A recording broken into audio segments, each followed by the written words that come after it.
Alright guys, it's time to set some rivets on this plane. This is exciting. Here you can see me getting the pneumatic riveter ready, making sure that the right head is on it for these rivets.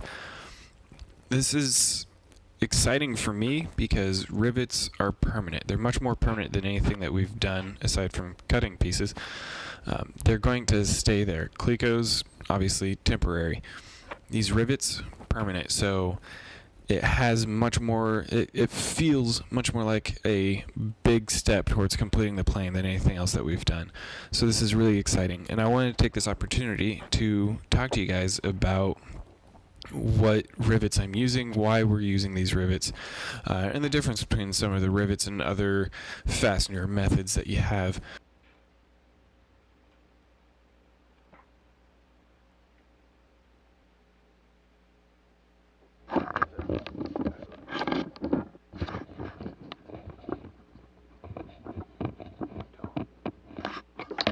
Alright guys, so I'm getting ready to drive my first rivets.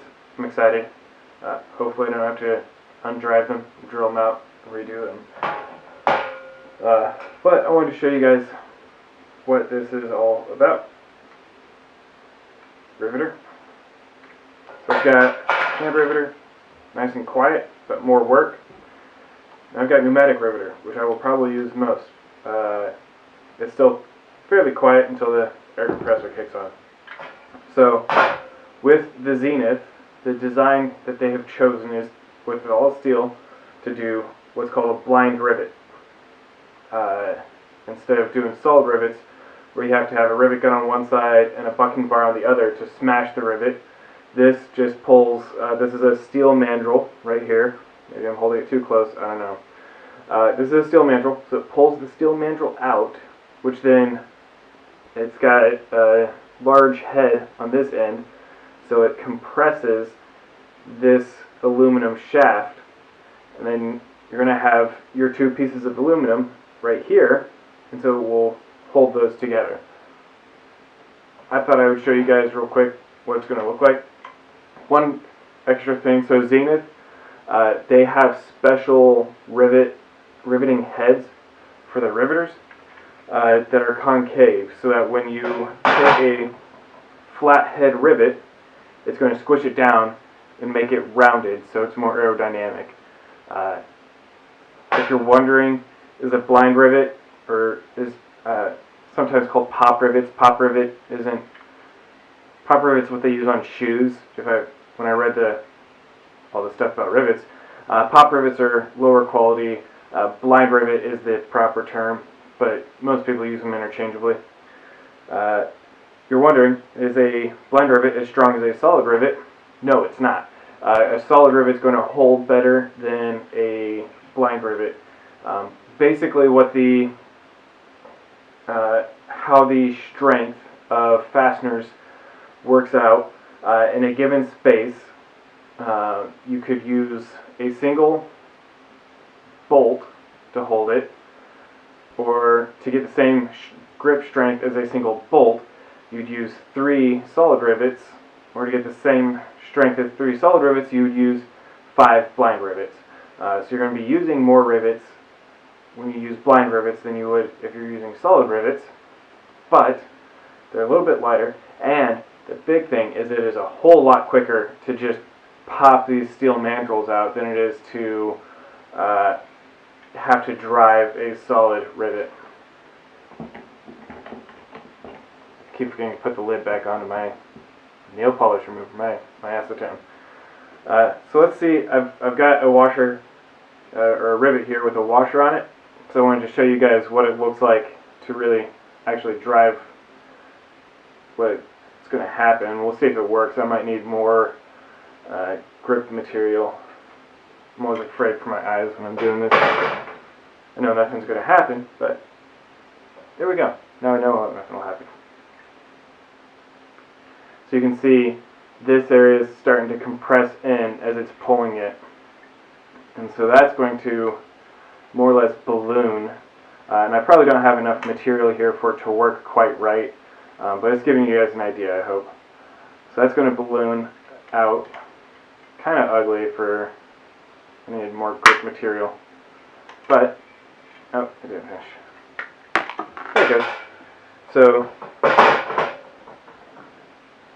it won't be this ugly because the rivets are better sized for what I'm doing. This was a cheap rivet that I had laying around in a toolbox. So that's how it works.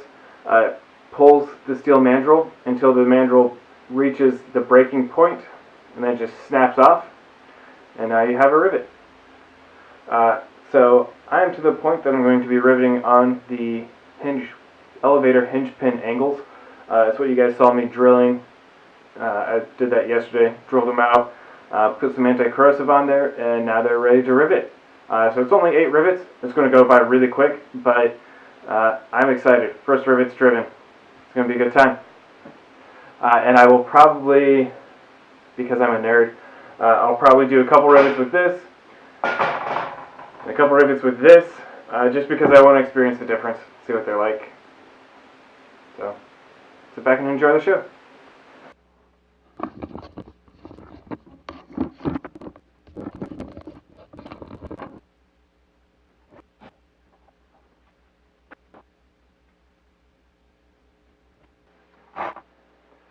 So we start with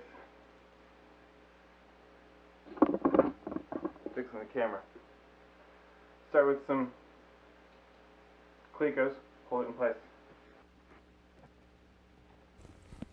So the difference between that blue tool and the red tool, the blue tool is a hand riveter, so you squeeze it kind of like pliers until the steel mandrel pops off. It usually takes about four to five squeezes. The red tool is a pneumatic riveter, so I just hook it up to the air compressor and squeeze once and pop, it's done. It's super simple. So I wanted to test them, see the difference between the two. If the pneumatic riveter was going to be super loud and doing what it does, then I wasn't sure I wanted to use that because, you know, there's going to be times that I'm going to be doing this while my wife's still asleep or whatever. And so I wanted to know the difference in sound, in ease of use and all that kind of stuff. And let me tell you, the pneumatic riveter wins hands down, except when the air compressor kicks on. Then that could cause problems. But everything else about the pneumatic riveter is amazing.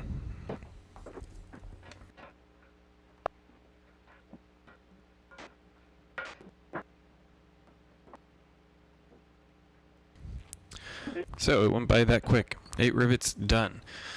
The elevator hinge pin angles are now riveted onto the ends of the elevator, and now I'm going to start working on the ribs for the elevator and getting the correct placement, drilling out the holes, and at least for now Clecoing the ribs onto the elevator spar so that they are ready to go and ready to be riveted.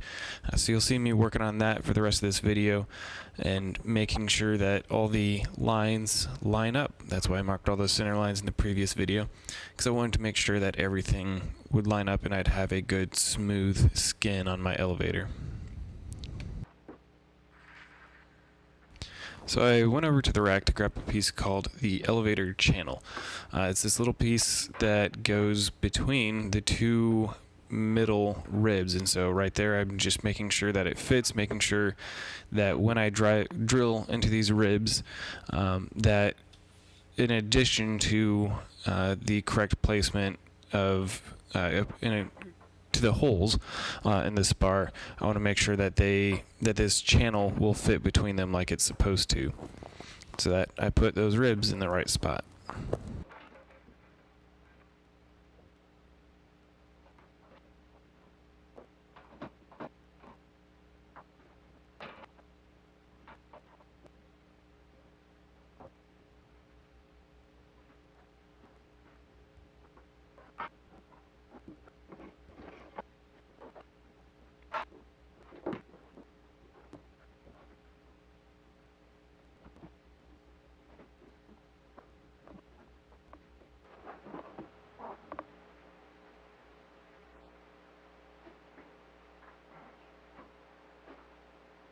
A couple things I don't like about my tables, but this is kind of cool.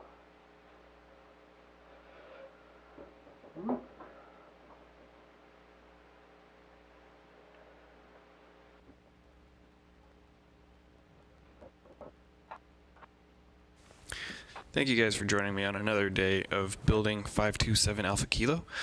It's been an exciting build day, setting some rivets, getting some ribs in place. Hopefully you guys have enjoyed this process as much as I have. If you have any questions or comments, please feel free to throw them below. I'd love to answer them, to respond to you guys, and so this can be a conversation about the plane building process. Hopefully I'll see you guys soon. See you guys in the next video. Bye.